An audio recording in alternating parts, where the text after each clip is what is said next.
Hello and welcome to another episode of Yu-Gi-Oh! Master Duel Progression. In this episode, we're going to have a complete overhaul of our pendulum deck. Without further ado, let's get started.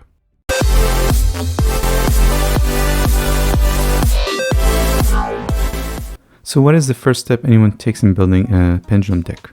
Well, it's of course consulting the master, Trif Gaming. So we quickly get a deck profile and we copy the deck, and we have this amazing creation being made. Here's a pendulum FTK deck centered around essentially just winning on the first turn, as FTK decks would.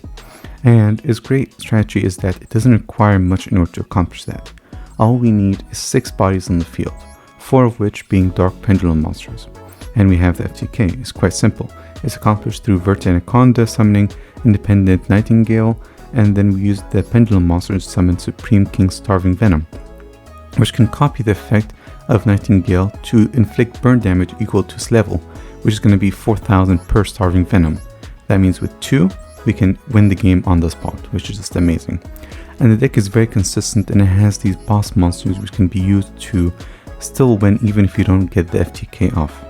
It was a pain to make all the ultra rares and super rares, and we used a lot of points to do so, but eventually we finished it, and it's an amazing deck, and I really enjoy piloting it. And I'll be showing you a few replays of how this FTK goes through. So besides ranking up, we also get a lot of points when it comes to the dual pass.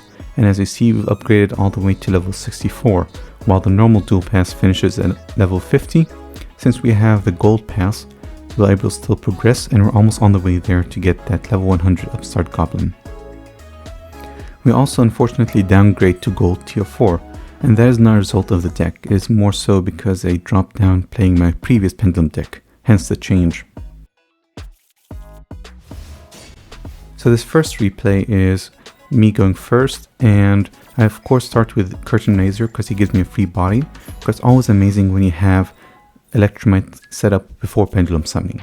Unfortunately here we're hit with the max C, and I choose to accept the challenge because I tell myself, unless he has an out or a hand trap in his hand that can stop my combo, I'm going to win this turn, and it doesn't matter how many cards in his hand he has.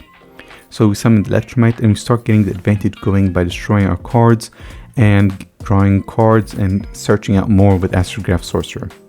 Now here, unfortunately, we have to wait to use the Pendulum Call because it stops our pendulum scales from being destroyed. And if we use a pendulum effect in the zone, we're not able to use Pendulum Call. So we have to be very careful not to use Overdragon here to avoid not being able to use Pendulum Call.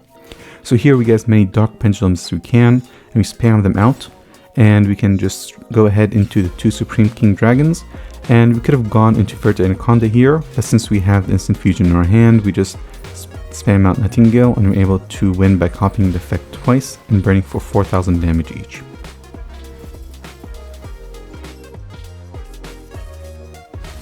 Now in this second replay, we are going second instead of first this time. So there's no maxi challenge to worry about.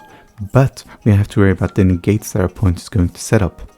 Now here he plays Drytron, which is a deck I'm not very familiar with. It's a newer deck which came after my hiatus due to COVID.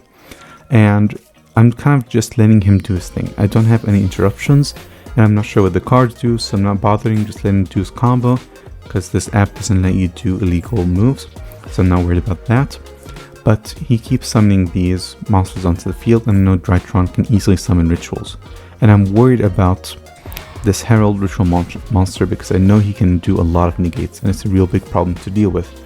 But of course I know he'll summon it anyway because there's nothing I can do.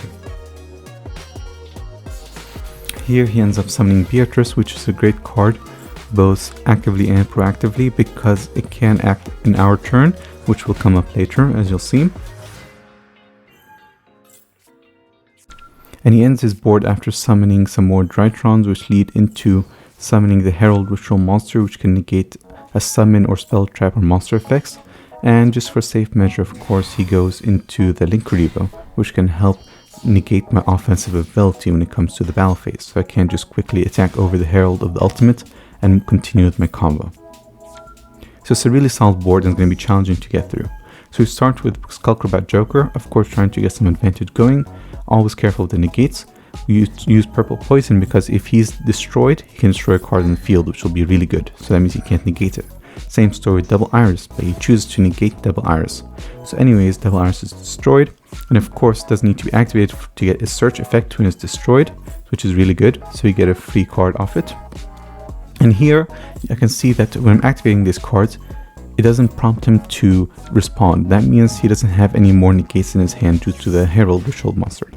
So I continue off with my combo, but still realizing that he has the Beatrice Xyz, which can at any time send something to the graveyard, and it can be destructive to my plays. So I'm always careful of that. So here I make sure to try to destroy this purple poison or to kind of deal with the Beatrice right now. If he has something he can do, I want him to do it right now so I can steer my combo depending on what he does. And that is in fact the case. I use purple poison, I attempt to destroy the Beatrice, and of course he's going to chain the Beatrice effect. And uses the Beatrice effect to dump this Eve, which is going to give him a lot more advantage, and it's going to essentially, unfortunately for me, give his Herald Ritual monster 2 more monsters to negate with, which is a big problem. And we're going to see how I try to steer around that. So of course here I go into the ultimate bait, which is Heavy Metalfoes Electromite, and of course that prompts an instant negate. You have to stop that card. Here he negates Double Iris Magician, which wasn't doing too much threat in his board, and because he did that, he ran out of negates, and now he allowed me to go full combo. And here, I am able to destroy this Black Fang to special summon a monster from a graveyard, which is very important to get that 4th Dark Pendulum to summon the 2 Supreme King Dragon. And once we do that, we're able to use Instant Fusion to get our Independent Nightingale, copy the effect twice, and burn for 4k each for game before we even enter the battle phase, which is really amazing. And that was through like 4 interruptions.